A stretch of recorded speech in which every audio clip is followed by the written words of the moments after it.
in the heart of Chicago's forgotten neighborhoods, where the wind howls through cracked alleyways and streetlights flicker like dying embers, stands an old apartment building. It's the kind of place where rent is cheap, but the price you pay might be your soul. This is the story of Alex, a young graphic designer who just moved in, chasing dreams in the big city.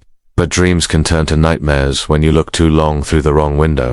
Alex, a guy in his mid-20s with messy hair, unlocked the door to his new, run-down apartment. Boxes were scattered everywhere. The first thing that struck him was the window. It loomed large in the main room, an old wooden frame with peeling paint and dusty glass, overlooking a dim street below. Man, this place is a steal. 100-year-old building, killer view of the L train tracks. Beats crashing on my buddy's couch back in Ohio. Just need to ignore the creaks. And that weird vibe. Alex had no idea the window wasn't just a view to the outside world. It was a portal, a watcher. Something ancient, trapped between reflections, hungry for the living. But on that first day it was just a window. Or so he thought. As he glanced at it, he saw his reflection smile back at him. An odd, twisted grin. He blinked, and it was gone. Must be tired. Night fell, and the city outside went silent.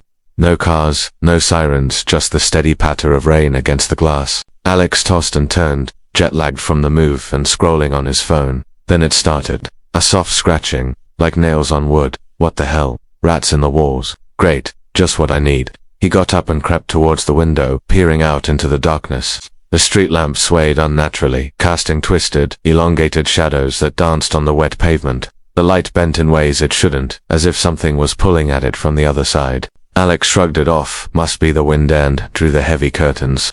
But as he turned off the light and his back was to the window, faint fog appeared on the glass, like breath. Slowly, finger marks began to form in the condensation. Okay, that's creepy. Condensation, yeah right. Finger marks don't form from wind alone, they come from touch. From something reaching out. The next night, the unease lingered.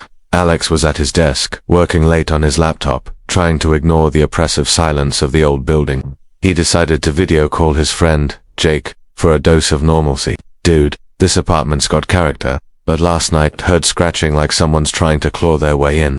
It's probably nothing, but it's got me jumping at shadows. Jake laughed from the screen. Bro, you're in Chicago now. Old buildings are haunted by default. Just don't look out the window after dark, you know. Like in those urban legends about the Watcher houses. Haha, thanks for the nightmare fuel, catch you later. He hung up, but Jake's joke hit closer to home than he knew. That night, the scratching returned louder, more insistent. It was a rhythmic dragging sound, nails pulling slowly across the glass. Who's there? This isn't funny. He yanked the curtain open, his phone's flashlight cutting through the gloom. The street was empty, but the sound persisted, echoing not from the window, but from inside his head. No one was outside, but something was waiting, patiently, on the other side of the glass, watching, learning his name. The next morning, sunlight did little to dispel the growing dread. Desperate for answers, Alex dug into the building's history. He fell down a rabbit hole of creepy online forums and scanned through digitized old news articles. He found whispers about a previous tenant, a woman named Eliza, who had vanished without a trace years ago. The forum posts said she spent her last days staring out that very window, muttering to herself about the other side. He decided to call his landlord, hoping for a rational explanation. The man just laughed it off. Old place, kid. Noises happen. Just ignore the window. It's always been peculiar. Ignoring it was the worst mistake you could make. It only made the window hungrier. On the third night, Alex tried to block it all out. He put in earplugs, cranked up some music, and tried to sleep. But the window didn't scratch this time. It spoke. A low whisper slithered past the music, past the earplugs, directly into his mind. Alex. Alex. He ripped the earplugs out, terrified. What? Who said that?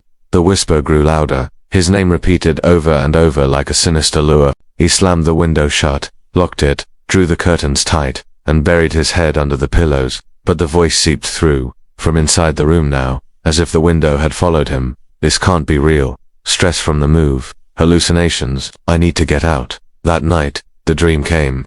He was standing before the window, but the street outside was gone. Instead, he saw a perfect reflection of his room, a mirror image. And in that mirror room stood another Alex staring back at him. This other Alex was grinning, a horrible wide smile filled with too many sharp teeth. Come closer, see what I see. This isn't me. Wake up. He woke up sweating, his heart hammering against his ribs. A cold draft filled the room. The window was ajar, despite him having locked it. The cold air rushed in, carrying secrets from beyond.